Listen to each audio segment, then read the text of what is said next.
Daniel Lustosa já está por aqui para falar sobre as novidades. Tem novidades nesse cenário político, Daniel? Tem bastante. Mandar um abraço para a Sâmara de Tibiri, quase prefeita do bairro, está comemorando essa data de hoje, mas vamos falar de política. Tem novidades sobre ações envolvendo os recursos que Ricardo Coutinho entrou na Justiça naquele período ainda para disputar a eleição para o Senado.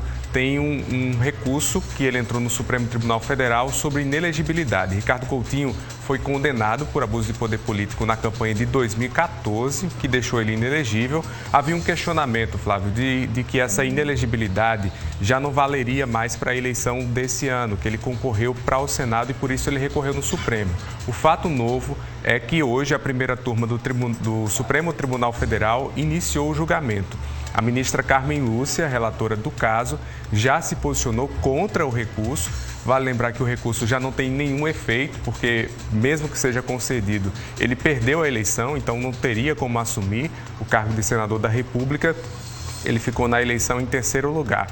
Mesmo assim, o recurso segue lá a tramitação, está sendo analisado pelo plenário virtual. Faltam votar ainda Dias Toffoli, Luiz Fux, Luiz Roberto Barroso e Alexandre de Moraes. Eles têm até o dia 21 desse mês, tem um prazo de 10 dias para colocar lá na internet, no sistema do Supremo Tribunal Federal, a votação dele. O que resta em relação a tudo isso é apenas a questão do discurso, já que esse foi um assunto colocado na campanha para o Senado. Ricardo apontou que o uso dessa situação de que ele estaria inelegível acabou tirando votos e, por isso, segundo ele, perdeu a eleição. Caso Ricardo conseguisse esse recurso no Supremo, que está sendo avaliado agora, ele dizia, olha aí, se eu vencesse a eleição, eu ia conseguir me tomar posse em relação ao cargo de Senado.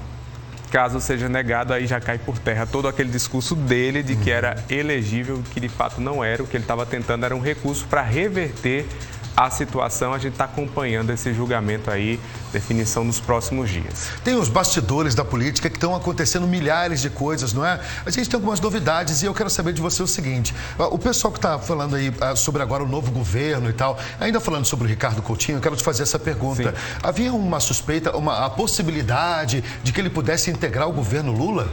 Existe essa possibilidade, ele é muito próximo ao presidente eleito, Luiz Inácio Lula da Silva. O nome dele já começa a ser especulado para alguns cargos, já chegaram a citar até que ele assumiria o Banco do Nordeste, enfim. Ricardo possivelmente deve integrar o governo do ex-presidente Lula, dificilmente como ministro, mas são muitos cargos, inclusive aqui na região Nordeste e na Paraíba, que o governo federal possui, então é muito provável que ele integre esse governo. É uma espécie de gratidão que Lula tem em relação a Ricardo Coutinho, porque no pior momento, quando Lula esteve preso, Ricardo Coutinho sempre deu apoio a ele, mesmo assim, aqui na Paraíba, quando o cenário estava desfavorável. Diferente de alguns políticos que abandonaram o PT na crise, como o ex-prefeito de João Pessoa, Luciano Cartacho, saiu do PT, dizendo que o escândalo de corrupção não o deixava confortável dentro do partido e agora voltou quando a maré ruim passou, não é? Ricardo não, sempre esteve ao lado do ex-presidente Lula, que foi eleito agora presidente da República mais uma vez e deve ser contemplado, se não ele, algum indicado dele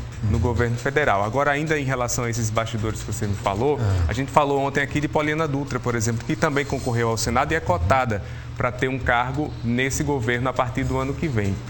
Tem uma outra situação envolvendo o político paraibano, que é do deputado federal Aguinaldo Ribeiro, que foi reeleito. Nesse ano ele pode assumir a direção nacional do Progressistas. Essa informação começou a ser divulgada pelo site O Antagonista. Essa mudança no comando do PP aconteceria por causa do enfraquecimento político do atual presidente, que é ministro da Casa Civil do governo Bolsonaro. Ciro Nogueira perdeu força também ao não conseguir eleger os candidatos apoiados por ele na disputa estadual lá no Piauí. Lembrando que Aguinaldo é apontado como forte candidato para assumir o partido por ter, primeiro, uma irmã que é senadora da República, Daniela Ribeiro, que apesar de agora estar no PSD, faz parte do grupo político de Aguinaldo. Aguinaldo também tem uma relação próxima com o ex-presidente Lula, o presidente eleito, né? Ele já foi ministro do PT, então tudo isso está sendo colocado em questão. Progressistas, caso faça uma aliança agora com Lula, foi base de Bolsonaro. Caso faça essa aliança com Lula, vai precisar ali no comando alguém que também converse bem com o governo federal. No caso de Ciro Nogueira, por ter sido o ministro de Bolsonaro, já dificulta um pouco as coisas. Então, tem toda essa conversa no cenário nacional que pode trazer um desdobramento favorável a Agnaldo Ribeiro. Tem mais novidades, Daniel? Tem mais. Eu falei aqui no início do Povo na TV sobre aquela reunião que aconteceu nesta semana em Brasília entre os senadores, deputados federais e também gestores. Lígia Feliciano, governador em exercício, foi para lá buscar recursos. Muitos prefeitos também viajaram a Brasília para pedir recurso. Separei aqui uma tabela do que foi acertado pela nossa bancada federal. Esses recursos são do orçamento do ano que vem e cada bancada, cada estado vai destinando recursos para Paraíba. Quais foram as prioridades colocadas e as principais que serão contempladas? Temos aqui na área de infraestrutura, triplicação da BR-230 na região metropolitana de João Pessoa, uma obra que se arrasta há muito tempo, aos poucos sendo concluída um trecho ou outro, um viaduto ou outro, ali em Cabedelo, já chegando aqui em João Pessoa, mas ainda não saiu do papel totalmente e a bancada federal está destinando recurso para tirar do papel essa triplicação da BR-230. Temos a construção do arco metropolitano, que deve interligar ali a BR-230 à BR-101. Terceiro eixo da transposição de São Francisco, que é uma proposta, inclusive, defendida pelo governador reeleito João Azevedo, a bancada federal destinando recursos para isso. Reforma e ampliação dos mercados públicos de João Pessoa. O vice-prefeito Léo Bezerra, que está no cargo, já que Cícero tirou uma licença, foi até Brasília pedir isso, recurso para reformar os mercados públicos da capital e conseguiu, foi contemplado. Vamos trazer outras áreas aqui. Na saúde, Hospital de Trauma do Sertão, que promessa antiga de muita gente. Destinaram recursos para viabilizar isso. Lembrando que Lula também já se comprometeu a tirar do papel o Hospital de Trauma do Sertão. Em Campina Grande, Hospital da Criança e Hospital HELP. E também mais recursos para os municípios, na atenção básica e de média e alta complexidade.